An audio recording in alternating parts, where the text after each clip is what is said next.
So, Rowan and Wormwood, the fighter and bard, are living in the town of Turbal on this map from Sorcerer King. And I got the bard from White Box Omnibus. And what they need right now is a quest.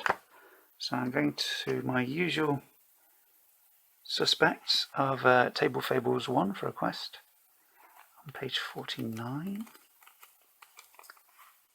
What is it that they need to do? We've got a D100 table here. Just do a quick roll. That's 53.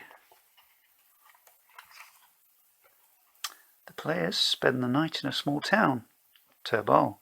Everything seems peaceful and nobody seems to realise that the mayor is a mind flayer.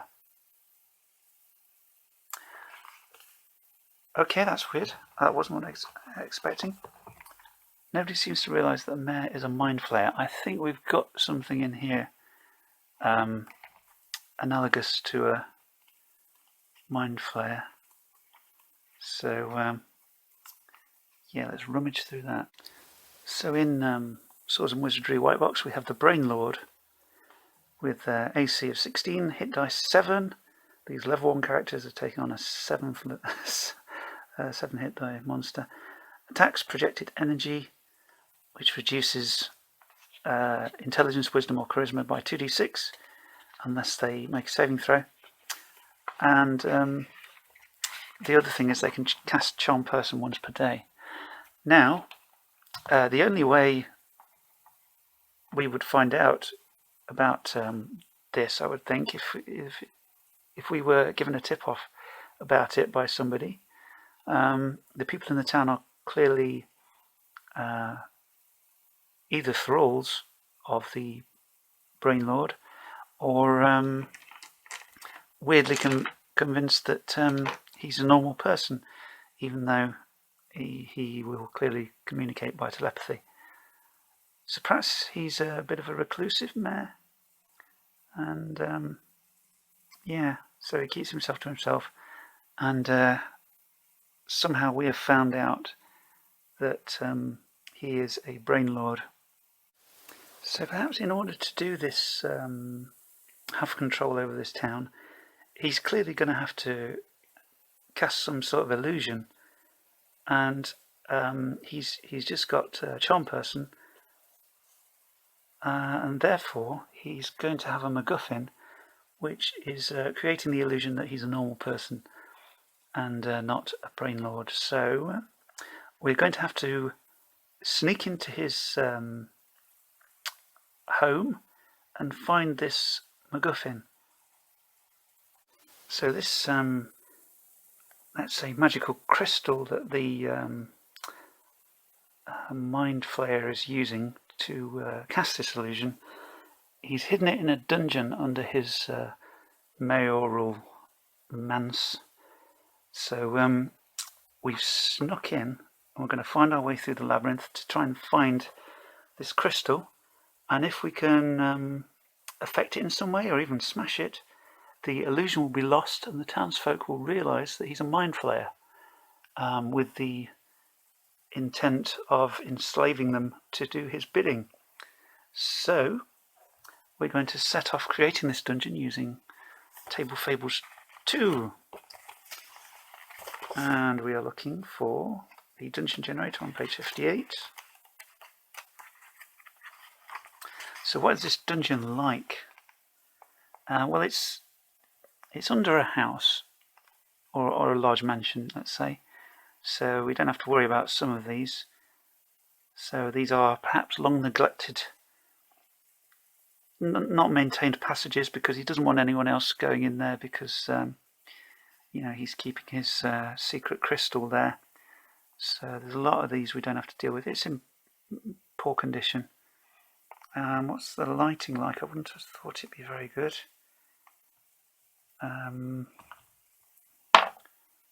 For good candlelight. Okay. Yeah. Perhaps he's got a few sort of flickering magical candles down here. in case he needs to go down and check on the crystal if it ever starts playing up. But what is the atmosphere like? Oh, that hardly rolled very well. It's a little bit dusty, let's say. Makes sense. So we'll roll a d100 on this notabilities and peculiarities. 46. No, that doesn't make any sense. So, perhaps there are some. Perhaps some people were buried down here. Some ancestors of the who lived in the mansion many years ago. So, yeah, perhaps there's a few bones and such and remains. So this first area we're coming in. I'll roll the unique room to start with, I think. Or will I? Okay, let's just roll a d10 and see how we start. 7, that's a hallway. So we come down like a grate or something into a hallway. It's 10 feet wide. So let's say each square is maybe 5 feet. So we're coming down like this. And the length of it is d12. So it is 30 feet long. So 10, 20, 30. So we're rolling for doors. None unless a dead end. So we'll stick a door at the end of this passage here. And is it locked? Well, let's go and have a look as we make our way into this labyrinth. We'll see. The bard is going to check it out, see what it is. It is unlocked. That's good. And what's it made of? It is a wooden door. Cool.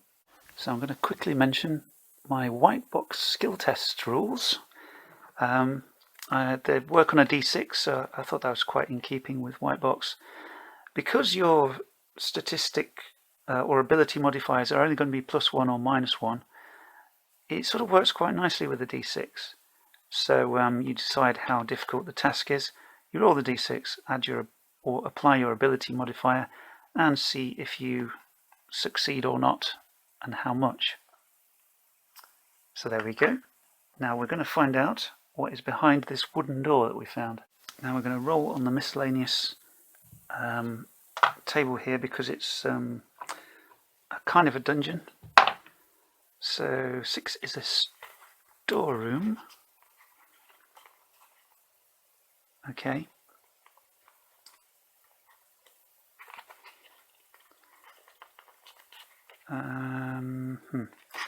Yeah, here we are for the rooms. So the width is 20 feet. Quite narrow. 20 feet by 20 feet by 30 feet. I'm just going quickly to white box FMAG because I can't find the listening at doors rules. So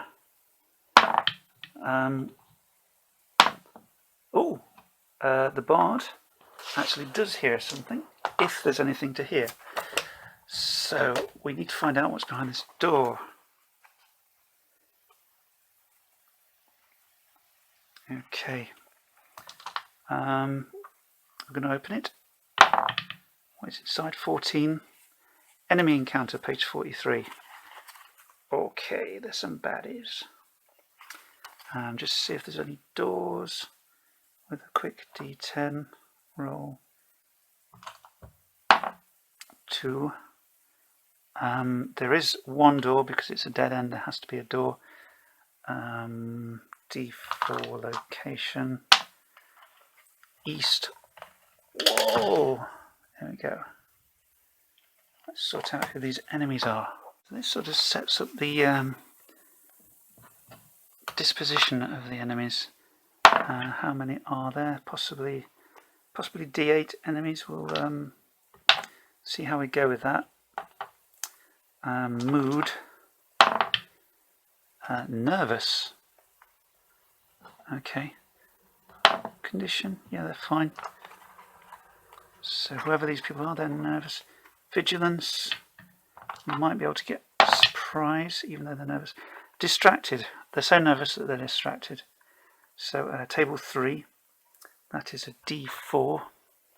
Oops. Grief. I hate D4s. Grooming itself, that makes no sense. So they are distracted because they're nervous. Now I'm going to white box to the dungeon chart to try and find out who we're dealing with. And we are...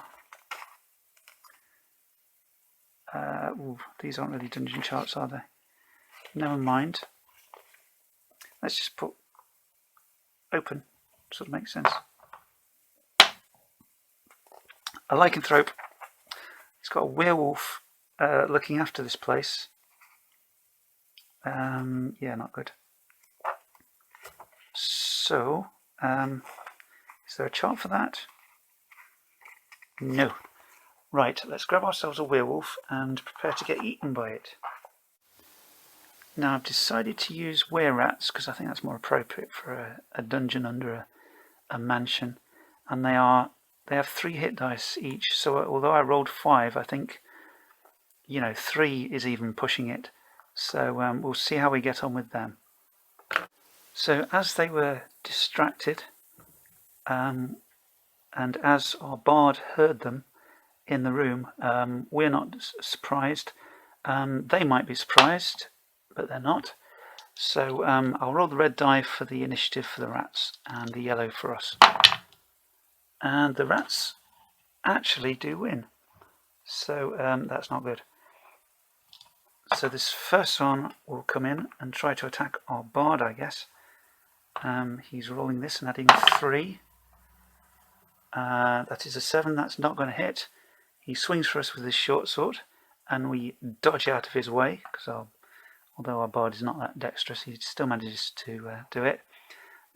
This other close one comes in and attacks our fighter, adding +3. That's a 15, and that is just a hit. So he rolls d6 and causes us 2 damage. That's not good at all. So I'll mark the wounds with these little things from Gloom of Kilforth. So our fighter is going to attack this guy here, swinging his battle axe with a 4. And the bard will attack with his sword, his long sword. That is more like it. He rolls a d6. That's a 6. That guy's number 2. It knocks him out completely. This one's destroyed. Now it's their go again. This one's going to come in and try to attack the bard. And that's a wonderful miss. And this guy attacks the warrior. And that's another miss. So, what can we do? We will swing for him with our battle axe. Come on, that's the stuff. D6 +1. 3 damage with a +1. No, actually, just 2 damage. Which is, not good. So he's suffered 2. Our bard swings with his longsword. And that's a miss. So this one attacks again with his short sword. That's a 16. That's a hit. You might be down. 1. We're not down. So that's lucky. And this other one attacks the bard. Good. Okay. We are swinging with our battle axe. 12. That's not quite enough. And the bard swings with his long sword. 18. That's brilliant. 5. That guy is wiped out. The bard's doing all the work. And this guy gets another attack. Oh, that's good. That's a 7. So, we're going to gang up on this guy now. The fighter will have one last attack. 14. That is enough. And he rolls for his damage. 4 damage. And that guy is wiped out. So, we've defeated the 3 were-rats. Just. Now we're using the Binding Wounds rule from White Box, so our fighter is going to try and heal up with 3, which he does. So he's bandaged his wounds up, and we're going to search this room before we move on. So searching this room and the remains of the were-rats, we're going to go on the loot table in Table Fables 2 to find out what kind of treasure there is. A magical weapon. Oh, we did roll very high, so I guess that's not going to happen all the time. Hey, why not? So that's a D20 roll. 5. A pair of pale blue gloves. Anything the wearer touches receives an electric shock that is relative to the force of the touch. We've got some magic blue gloves. Interesting. So in our first room we have fought some 3 hit dice monsters, 3 of them, and our fighter almost went down. So we found our electrical gloves in this storeroom, which I would imagine is full of broken old crates and that kind of thing, and the old empty barrel and such. And I guess these blue gloves are going to be quite dusty from having been left in a corner somewhere. And as we approach the next door, our adventure will continue.